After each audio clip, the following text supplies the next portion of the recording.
ನಮ್ಮ ತಂದೆಯವರೇ ಹೇಳ್ತಾರೆ, ಇಲ್ಲಪ್ಪ ಅವ್ರಿಗೆ ಎಲ್ಲೋ ಅಪ್ಪಿತಪ್ಪಿ ಹುಟ್ಟುಬಿಟ್ಟಿದ್ರು, ಯಾವುದೋ ಜನ್ಮದಲ್ಲಿ ಅವರು ಏನ್ ದೇವರಾಗಿದ್ರೋ ಗೊತ್ತಿಲ್ಲ, ಆ ದೇವರ ಶಕ್ತಿ ದೈವಿ ಶಕ್ತಿ ಅವರಲ್ಲಿ ಇತ್ತು ಅಂತಕ್ಕಂಥದ್ದನ್ನ ಇವತ್ತು ನಮ್ಮ ತಂದೆಯವರು ಈಗಲೂ ನೆನೆಸ್ಕೊಳ್ತಕ್ಕಂಥದ್ದನ್ನ ನೋಡ್ತಾ ಇದ್ದೇನೆ. ಬಹುಶಃ ನಾನು ನೋಡಿದಂತ ರೀತಿಯಲ್ಲಿ ಅವ್ರೇನು ಬೆಳಿಗ್ಗೆ ಎದ್ದು ರಾತ್ರಿ ಮಲಗೋದಕ್ಕಿಂತ ಮುಂಚೆ ಸಾಯಂಕಾಲ ನಮ್ಮ ತಂದೆಯವರು ಅವ್ರ ಫೋಟೋ ಅವರ ಕೂತ್ಕೊಳ್ತಕ್ಕಂಥ, ಯಾಕೆಂದ್ರೆ ಅವ್ರು ನಡೆಯಕ್ಕಾಗಲ್ಲ, ಕೂತ್ಕೊಳ್ತಕ್ಕಂಥ ಚೇರ್ ಪಕ್ಕದಲ್ಲೇ ಒಂದು ತುಳಸಿ ಪೂಜೆ ಮಾಡ್ತಾ ಇರತಕ್ಕಂಥ ಫೋಟೋ ನಮ್ಮ ತಾಯಿ. ಇನ್ನೊಂದು ಅವರ ನಗುಮುಖದ ಸೆಂಟರ್ ಅಲ್ಲಿ ಇರ್ತಕ್ಕಂಥ ಫೋಟೋ, ಎರಡನ್ನೂ ಇಟ್ಕೊಂಡಿದ್ದಾರೆ. ಬೆಳಗ್ಗೆ ಎದ್ದು ಒಂದು ಹೂ ಮುಡಿಸಿ ಅವರು ಪೂಜೆ ಮಾಡ್ತಾರೆ. ಇದು ನಾನು ದಿನ ನೋಡ್ತಾ ಇದ್ದೇನೆ. ಯಾಕೆ ಹೇಳ್ತೀನಿ ಅಂದ್ರೆ ಇವತ್ತಿನ ಸಮಾಜ ಬಹಳ ದಾರಿ ತಪ್ಪು ಹೋಗ್ತಾ ಇದ್ದಾರೆ. ಭಗವಂತ ಎಲ್ಲನೂ ಕೊಟ್ಟಿದ್ದಾನೆ, ಎಲ್ಲಾ ರೀತಿಯ ಶ್ರೀಮಂತಿಗೆ ಇದೆ, ಆದರೆ ನೆಮ್ಮದಿ ಅಂತಕ್ಕಂಥದ್ದು ಇವತ್ತು ಹಲವಾರು ಕುಟುಂಬದಲ್ಲಿ ಕಾಣ್ತಾ ಇದ್ದಾನೆ. ನಾವು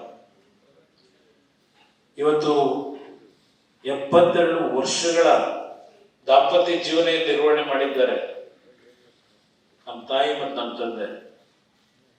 ಅವರು ಆಸಿಡ್ನ ಪ್ರಕರಣ ಆದ್ಮೇಲೆ ಅವರ ಮುಖದಲ್ಲಿ ಯಾವೊಂದು ನೋವು ಅನುಭವಿಸಿದ್ರು, ಅವರ ಮುಖದಲ್ಲಿದ್ದಂತ ಒಂದು ಅಂದ ಎಲ್ಲ ಹಾಳಾಗಿತ್ತು. ನಮ್ಮ ತಂದೆ ಒಂದು ದಿವಸವೂ ಸಹ ಅವರ ರೂಪದ ಬಗ್ಗೆ ಚೆಂದ ನೋಡ್ಲಿಲ್ಲ. ಅವ್ರ ಹೃದಯದಲ್ಲಿದ್ದಂತ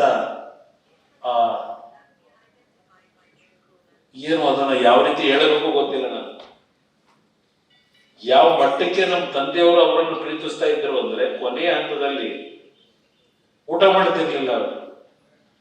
ಇವರು ವೀಲ್ ಚೇರ್ ಬರಬೇಕು, ಬಂದು ಬೈದು 2 ತುತ್ತು ತಿನ್ನಿಸ್ಬೇಕು. ಇಲ್ಲಿ ನಮ್ಮ ಶೈಲು ಅವಳೇನಂತದ್ದು ಪ್ರೆಷರ್ ಹಾಕೋಳು.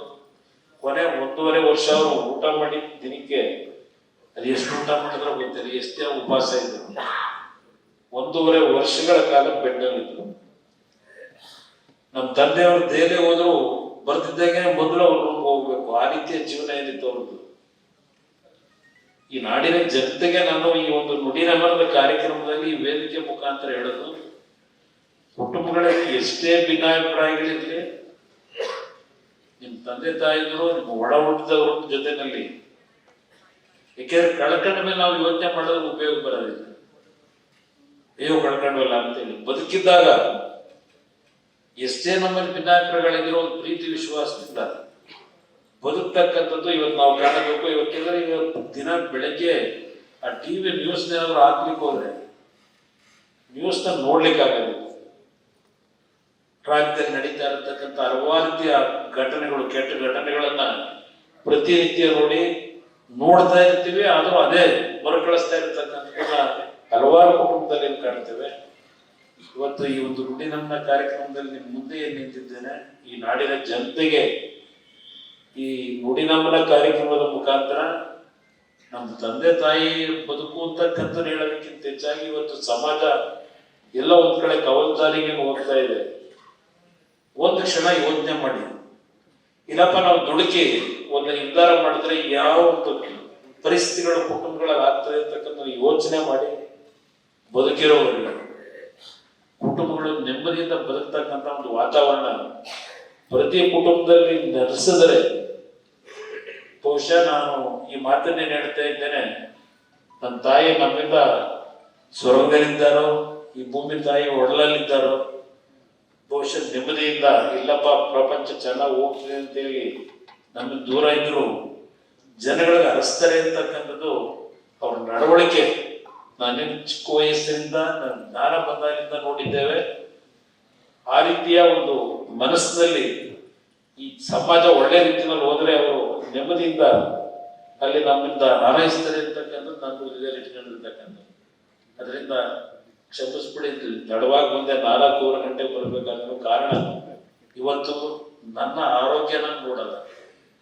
ನಾನು ಬದುಕಿರೋವರಿಗೆ ನನ್ನ ತಾಯಿ ಏನ್ ಜೀವನದಲ್ಲಿ ಅವರು ಅಳವಡಿಸ್ಕೊಂಡಿದ್ದಂತ ಅವರ ಬದುಕೇನಿದೆ, ಈ ನಾಡಿನ ಕಷ್ಟದಲ್ಲಿರ್ತಕ್ಕಂಥವ್ರಿಗೆ ಸ್ಪಂದಿಸ್ತಕ್ಕಂಥದ್ದಕ್ಕೆ ನನ್ನ ದೇಹಕ್ಕೆ ಎಷ್ಟೇ ಸಣ್ಣ ದಂಡನೆ ಇದ್ರು ಜನಗಳ ಕಷ್ಟ ಸುಖದಲ್ಲಿ ನಾನು ಇರ್ತಕ್ಕಂಥ ಕ್ಷಣದಲ್ಲಿ ಆ ಜನರ ಬದುಕಿಗೆ ನನ್ನ ತಾಯಿಯ ಏನು ನಮಗೆ ಜನ್ಮ ಕೊಟ್ಟಿದ್ದಾರೆ ಅವರಿಗೆ ಒಂದು ಶಾಂತಿ ದೊರಕಬೇಕು ಅಂತಕ್ಕಂಥದ್ದು ನನಗೇನು ಆಸೆ ಇಟ್ಕೊಂಡಿದ್ದೇನೆ ಅವಳ ಹೆಸರನ್ನ ಉಳಿಸ್ತಕ್ಕಂಥದ್ದಕ್ಕೆ ನಾನು ಕೊನೆ ಉಸಿರಿನವರೆಗೆ ಮತ್ತೆ ನಾನು ಭೂಮಿಗೆ ನನ್ನ ತಾಯಿ ಪಕ್ಕಕ್ಕೆ ಹೋಗ್ತೀನಿ.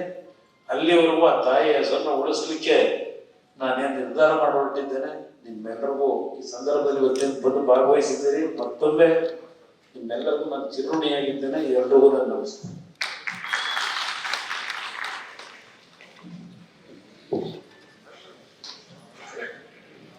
ತಮ್ಮ ಅದ್ಭುತವಾದಂತಹ